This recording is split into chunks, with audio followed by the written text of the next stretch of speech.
ಇಲ್ಲಿ ಸುಮಾರು 25,000-28,000 ಮನೆಗಳನ್ನ ಹೊಸದಾಗಿ ಕ್ರಿಯೇಷನ್ ಮಾಡಿರೋ ಮನೆಗಳಲ್ಲ ಅವು.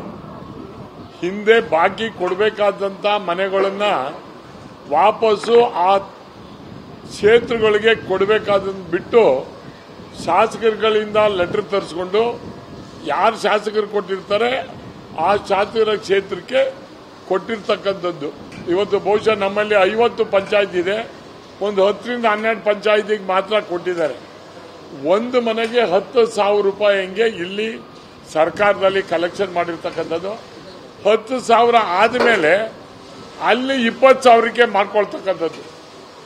ಇದು ಬೆನಿಫಿಷರಿ ಏನ್ ಮಾಡ್ತಾನೆ ಅಂದ್ರೆ 1,25,000 ಕೊಡ್ತಕ್ಕಂಥದ್ದಲ್ಲಿ 20,000 ಅಲ್ಲಿ ಕೊಟ್ರೆ ಹಣ ಬುಡಣ 1 ಲಕ್ಷ ಉಳಿತದಲ್ಲ ಅಂತ ಹೇಳೋ ಪರಿಸ್ಥಿತಿನಲ್ಲಿ ಅಲ್ಲಿ ಆಗಿದೆ. ಈಗೇನಾಗಿದೆ ಅಂದ್ರೆ ಈಗ ಕೊಡ್ತಕ್ಕ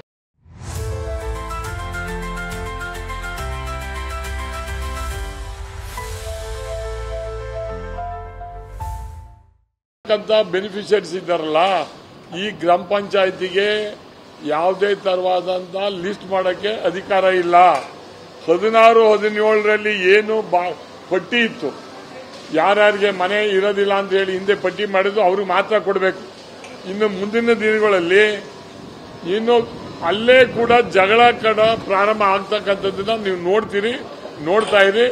ನಾನು ಮಾನ್ಯ ಮುಖ್ಯಮಂತ್ರಿಗೆ ಮನವಿ ಮಾಡೋದಿಷ್ಟೇ, ಇದನ್ನ ಕೂಡಲೇ ಆ ಇಲಾಖೆಯನ್ನು ಸಂಪರ್ಕಿಸಿ ಆಗಿರ್ತಕ್ಕಂಥವನ್ನ ಅನ್ಯಾಯ ಸರಿಪಡಿಸಿ ಬೆನಿಫಿಷರಿಗೆ ಅನ್ಯಾಯ ಆಗಬಾರ್ದು.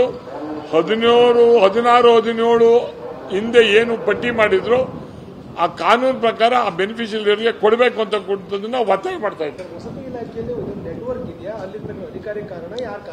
ವಸತಿ ಇಲಾಖೆನಲ್ಲೇ ನೆಟ್ವರ್ಕ್ ಅಲ್ಲ, ರಾಜ್ಯದ ಸರ್ಕಾರದಲ್ಲೇ ನೆಟ್ವರ್ಕ್ ಇದೆ.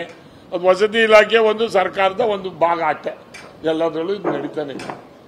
ಅದನ್ನ ಮುಖ್ಯಮಂತ್ರಿಯವರಿಗೂ ನನಗೆ ಗೊತ್ತಿರೋಂಗೆ ಗೊತ್ತಿರ್ತದೆ, ಅವರು ಗಮನಿಸಬೇಕು. ಮೊದಲಿದ್ದಂತ ಸೀರಿಯಸ್ನೆಸ್ ನಮ್ಮ ಮುಖ್ಯಮಂತ್ರಿಗಳಿಗೆ ಈಗ ಕಾಣ್ತಾ ಇಲ್ಲ. ಅವರು ಹಳೆ ಸಿದ್ದರಾಮಯ್ಯನವರಾಗಿ ಆಡಳಿತವನ್ನು ಸುಧಾರಣೆ ಮಾಡ್ತಕ್ಕಂಥದ್ದು ಆಗಲಿ ಅಂತಕ್ಕಂಥದ್ದನ್ನ ಆಶಿಸ್ತೀನಿ.